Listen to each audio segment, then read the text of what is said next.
Welcome, thank you for choosing our channel. Help us out by subscribing, liking the video, and leaving a short comment. We appreciate it greatly. Make yourselves comfortable. The story is about to begin. She was offered to the Dark One, but he saw in her the soul he'd been seeking for a century. The wheels of the carriage were the only sound that dared defy the oppressive silence of the shadow wood. Inside, Lyra sat perfectly still, her hands bound not by ropes but by the cold shackles of resignation. She had been weeping for 3 days, but her tears had frozen somewhere in her chest, leaving only a hollow ache. Tonight, she was a payment, a living coin delivered to settle an ancient debt of blood her family could no longer afford. The man, or being she was being delivered to, was known only as Lord Kaelen. He was the shadow that haunted the valley, the whispered name that ended arguments, the monster parents used to frighten unruly children. He was the Lord of the Vale, a creature of darkness, who had ruled the blighted lands surrounding his Gothic castle for longer than any historian could trace. Lyra's father had tried to fight it. He had pleaded, begged, and finally, broken. Lord Kaelen's terms were immutable. The debt, generations old, had come due. The price was ruin or a life. Her family chose ruin. Lyra chose to sacrifice herself. The carriage lurched to a halt, the horses snorting nervously, their breath pluming in the unnaturally cold air. The iron gates of the castle groaned open like a mouth preparing to swallow her whole. "We are here, miss," the driver said, his voice void of pity. 2 guards, clad in black armor that seemed to drink the moonlight, pulled her from the carriage. They did not treat her gently. She was cargo. They dragged her up the massive stone steps and through oak doors tall enough for a giant. The great hall was a cavern of shadows and marble. The ceiling was lost in darkness, supported by pillars that looked like the petrified bones of ancient gods. At the far end, upon a throne carved from a single piece of vein-cut obsidian, sat Lord Kaelen. Lyra had expected a monster. She saw, instead, a man frozen in time. He was impossibly beautiful, in the way a perfect, deadly statue is beautiful. His black hair was long, tied back from a face that was pale, aristocratic, and utterly devoid of emotion. He wore dark, immaculate clothing that seemed more appropriate for a funeral than a reception. His eyes, when they briefly flicked toward her, were a flat, lifeless grey. He looked bored. Her father, trembling beside her, was pushed to his knees. "My Lord Kaelen," he stammered, his voice cracking. We honor the debt. My daughter, Lyra." As agreed. Lord Kaelen did not move. His voice, when it came, was like dust and velvet, a dry rustle that filled the cavernous hall. "You are late. The roads, my lord, the fog, silence." Kaelen's command was not loud, but it stopped the air in Lyra's lungs. He rose from the throne. He didn't walk. He seemed to flow across the marble floor, a predator moving with liquid grace. He stopped directly in front of her father, staring down at the pathetic man. Lyra watched, her heart hammering a frantic rhythm against her ribs. This was it. This was the dark being who would end her. "The debt is paid," Kaelen said, his grey eyes still empty. "Your line is cleared. Go." Her father scrambled backward, not daring to look at her, and fled the hall as if the hounds of hell were at his heels. The massive doors boomed shut, sealing Lyra inside. She was alone with him. The guards remained at the door, statues of iron. Lyra forced herself to stand tall. If she was to die, she would meet her end, looking it in the face. She lifted her chin, her terror momentarily eclipsed by a spark of defiance. Lord Kaelen turned his attention to her. He regarded her as one might regard a new piece of furniture, an object to be assessed. He circled her slowly. "You were payment," he mused, his voice still flat. "A commodity. Yet you do not look like you fear me. You look like you hate me." "I fear what I do not know, my lord," Lyra said, her voice shaking only slightly. "I hate the injustice that brought me here." "Injustice?" A flicker of something, mockery perhaps, touched his lips. "Your ancestor made a bargain with darkness. Darkness always collects." He moved closer, invading her space. She could smell the cold air that clung to him, like ozone and ancient stone. He reached out a gloved hand, perhaps to touch her face, perhaps to snap her neck. Lyra flinched but held her ground. He stopped, his hand hovering. He was close enough now that she could see the flawless pale skin, the utter stillness of his chest. He wasn't breathing. He leaned in to accept his payment, to claim the soul offered. He intended to dismiss her, to send her to the kitchens or the dungeons, her fate to be decided later. He intended to feel nothing as he had felt nothing for 100 years. And then Lyra met his gaze. She looked directly into his eyes. The world did not stop. Time stopped. Lord Kaelen froze. The boredom, the coldness, the aristocratic disdain, it all shattered like a mask of glass. His lifeless grey eyes suddenly blazed with an impossible light, a violent storm of silver and blue. He saw her. He didn't just see a terrified girl. He saw her soul. He saw the color of it, the shape of it, the specific agonizing light it emitted. It was a light he had not seen in 100 years, a light he had hunted for, yearned for, and finally despaired of ever finding again. It was the soul of Elara, his wife murdered exactly 1 century ago tonight. His curse had begun the moment her soul had fled, leaving him emotionally dead, a walking corpse bound to this castle, searching for the echo of her spirit. And here it was, whole, pure, and trapped in the body of this girl. Lyra gasped. The sheer intensity blazing from him was a physical blow. The temperature in the room plummeted, and the shadows around them seemed to writhe and pull away from him. "You," he whispered. The word was not dust and velvet. It was a raw, agonizing sound torn from a place long dead. He took a step back, his composure utterly fractured. He looked at her as if she were a ghost, a miracle, and his executioner all at once. "Guards!" he roared. The sound cracked like a whip in the stone hall. The 2 armored men snapped to attention. "Leave us," Kaelen commanded, his voice shaking with a century of suppressed agony now erupting to the surface. "My lord? But the prisoner? She is not a prisoner," he bellowed, rounding on them with such sudden supernatural fury that the guards physically recoiled. "She is... Get out. Now. Tell the household no one is to enter this hall until I command it. Go!" The guards scrambled away, slamming the doors behind them. Lyra was left standing in the vast, cold hall, alone with the being of darkness. But the man who turned back to her was not the bored, cold lord from moments before. Lord Kaelen stared at her, his hands clenched at his sides. The mask was gone. He looked tormented, desperate, and utterly, terrifyingly alive. He was treating her not as a payment, but as the epicenter of his entire world. "How?" he whispered to her, or perhaps to the universe. After all this time, Elara. Kaelen did not move for a long time. He merely stared, his chest heaving with the phantom memory of breath. A war was raging behind his eyes, a war between the suffocating, joyous relief of finding her and the paralyzing terror of what came next. He had waited 100 years for this moment. He had planned it, dreamed of it, rehearsed it 1,000 times. He would be calm, he would be gentle, he would explain. He had never planned on her being delivered to him as chattel, a sacrificial lamb offered by a terrified, worthless family. The shock on her face, her trembling, brought him crashing back to reality. She wasn't Elara, not yet. She was Lyra, a girl who had every right to be petrified. He had just bellowed like a madman and dismissed her family with contempt. "Forgive me," he said. The words felt alien on his tongue, rusty from disuse. He forced himself to take a slow, deliberate step back, raising his hands in a gesture of peace. You are not in danger here." Lyra's eyes darted to the closed doors, then back to him. The raw, violent emotion he had just displayed was, in its own way, more frightening than his earlier coldness. "What did you call me?" she asked, her voice small. "A name from a long time ago," Kaelen said, mastering his features, forcing the mask of the calm lord back into place. But the mask no longer fit. His eyes, now a piercing silver, could not hide the storm. "You are cold. You are weary. This is not the welcome you deserve." "The welcome I deserve?" Lyra's confusion cut through her fear. "My lord, I was delivered here. I am a payment. I expect a cell, or worse." "No."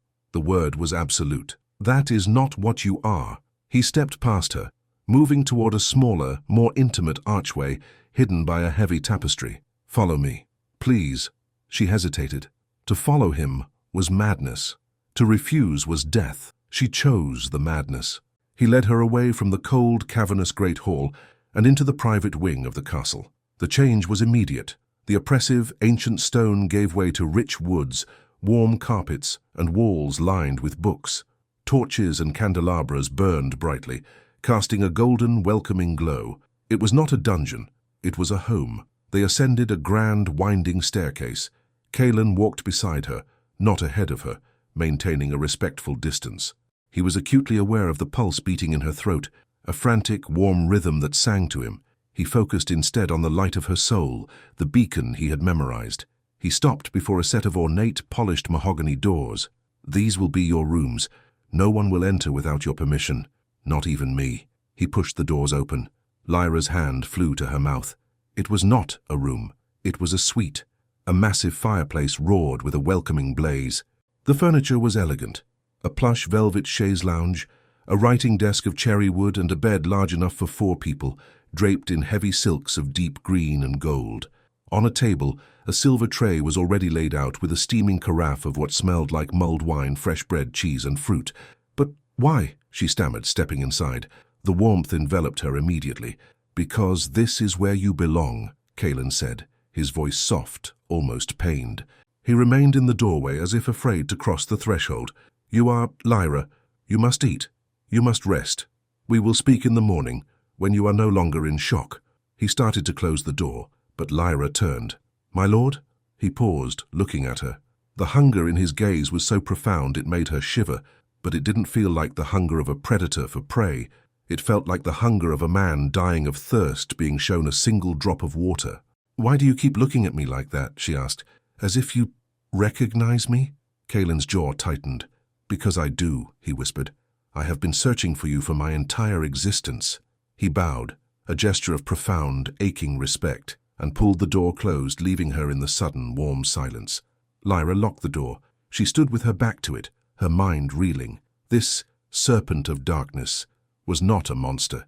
He was a man drowning in a sorrow she could not comprehend. She touched the velvet of the chaise lounge, drank the warm, spiced wine, and felt the first tendrils of an impossible, terrifying attraction. She felt safe. That night, Lyra dreamed. It was not a dream, but a memory. She was running through a field of wildflowers, her laughter echoing in the summer air. Her name was not Lyra, it was Elara. She was running toward a man who stood under a large oak tree. He was smiling, his arms open wide. He was not pale, and his eyes were not silver. They were a warm, vibrant blue.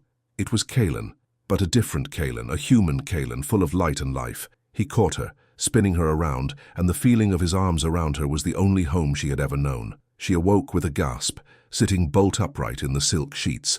Her cheeks were wet with tears, but they were not tears of fear. They were tears of loss. For the next few B-days, a strange, quiet routine developed. Kaelen did not summon her. He invited her. He invited her to walk the battlements, to see the library, to take tea in the conservatory. Lyra, driven by the haunting dreams and an inexplicable curiosity, accepted every time. He was a paradox. He was gentle, yet possessed a power that made the very stones of the castle hum. He was deeply lonely, yet seemed to hold the entire world at arm's length, and he was utterly, painfully devoted to her. He never spoke of her family or the debt. He spoke of history, of philosophy, of the stars. But always his words seemed to circle an unspoken truth, a question he was desperate to ask but dared not. On the 3rd day, he took her to the east wing. This part of the castle felt different.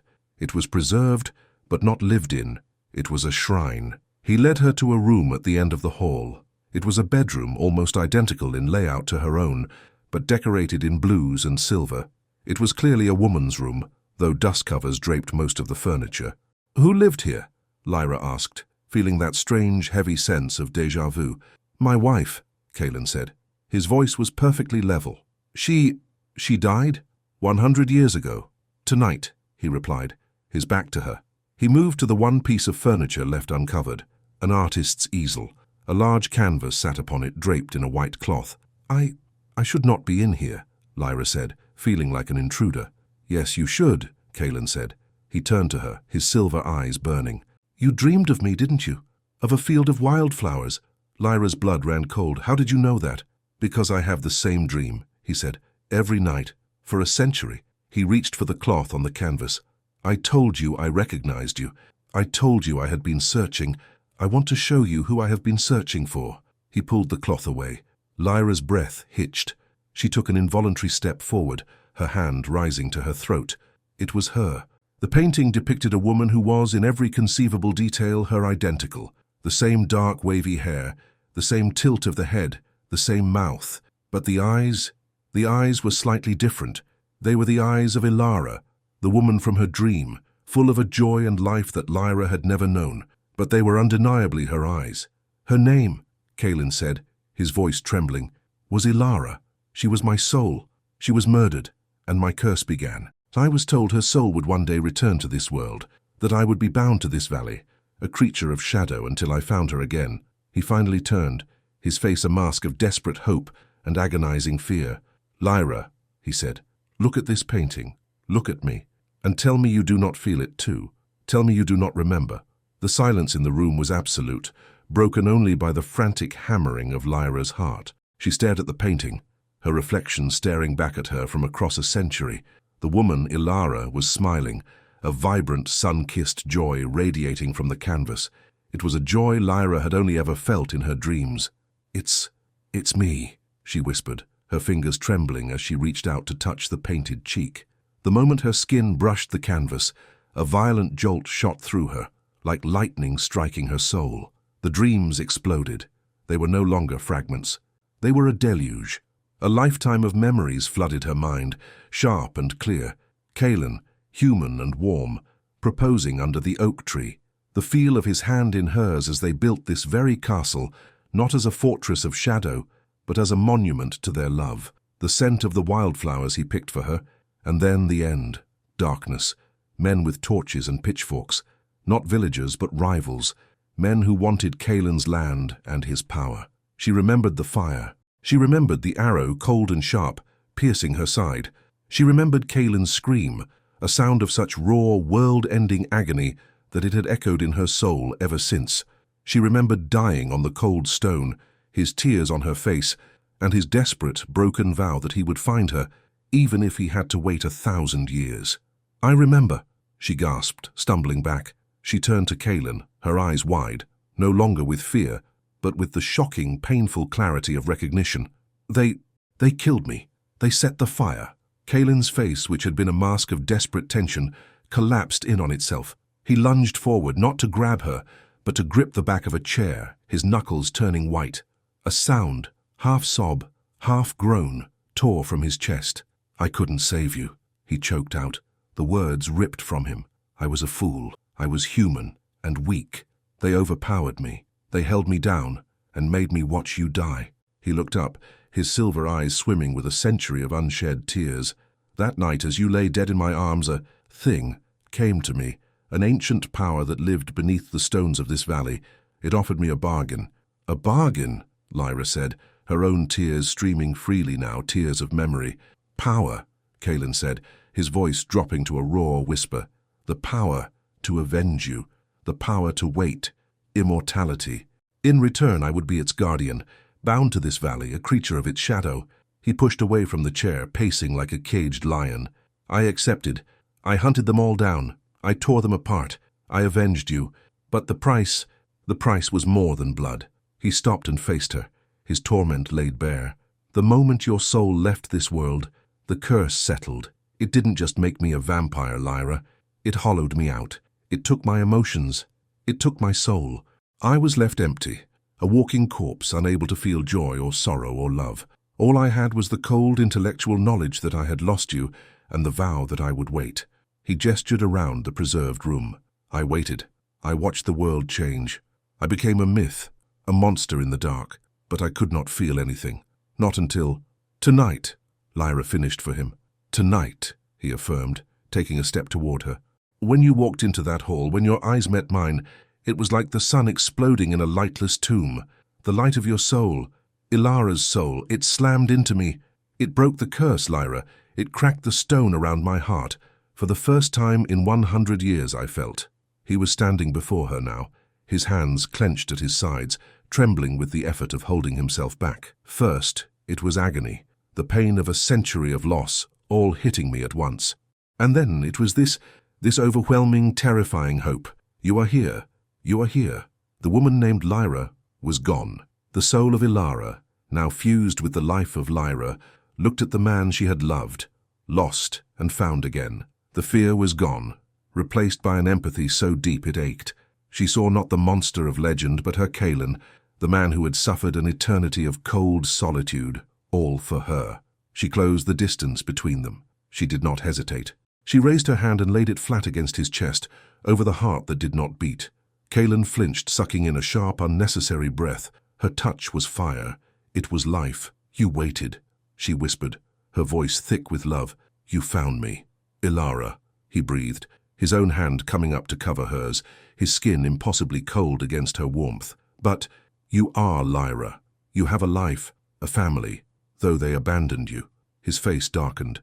"They are not my family," she said with sudden fierce clarity. "They are shadows from a life that was never truly mine. My dreams, my entire life. I've always felt like I was waiting for something. Now I know. I was waiting for you." "I'm a monster," he whispered, his self-loathing evident. "I am a creature of the night. This is not the life I would have chosen for you." "You did not choose it," she said, raising her other hand to cup his face. His skin was like marble, but his eyes were a living silver fire. "And I do not care what you are my home." This was his final test. He had to offer her the choice. "You can leave, my love. You are human. Your soul is hers, but your life is your own. I can give you gold protection, a new life far from here. I will survive, knowing you are free." Lyra searched his face, seeing the profound sacrifice in his offer. She saw the terror in his eyes that she might accept. She smiled, the same joyful, radiant smile from the painting. "I waited 100 years to find my way back to this castle," she said. "I am not leaving. Not now. Not ever." The last shard of his control broke. With a sound of pure, desperate relief, he pulled her to him. His embrace was not cold. It was a crushing, possessive, grounding force. He buried his face in her hair, his entire body shaking with the return of a century of love. "You are mine," he murmured, his voice no longer the dusty rasp of a lord, but the passionate declaration of a man. "You are always mine." "And you are mine," she replied, tilting her head back to look at him. He lowered his head, his lips hovering over hers. "To be with me is to be like me, Elara. Eternity is a long time. It's not long enough," she breathed. He kissed her. It was not a gentle, tentative kiss. It was a kiss of reunion, a century of hunger, pain, and devotion poured into a single desperate act. It was the kiss of a man reclaiming his very soul. When he finally pulled back, his eyes were bright, the last of the curse evaporating like mist in the sun. The hollow, haunted lord was gone. In his place was her Kaelen, eternal and powerful, his heart finally whole. "I offer you my life, my love, my eternity," he said, his fangs grazing her skin as he spoke. "I will never let you go again." "Good," Lyra whispered, her arms tightening around his neck, "because I have no intention of ever being lost again. True love is not bound by a single lifetime. It is an echo that travels through eternity, willing to endure a century of darkness just for the chance to be reunited with its light." Thank you for watching. What did you think of this reunion? Let us know your opinion in the comments. Don't forget to subscribe for more vampire romances. Until next time.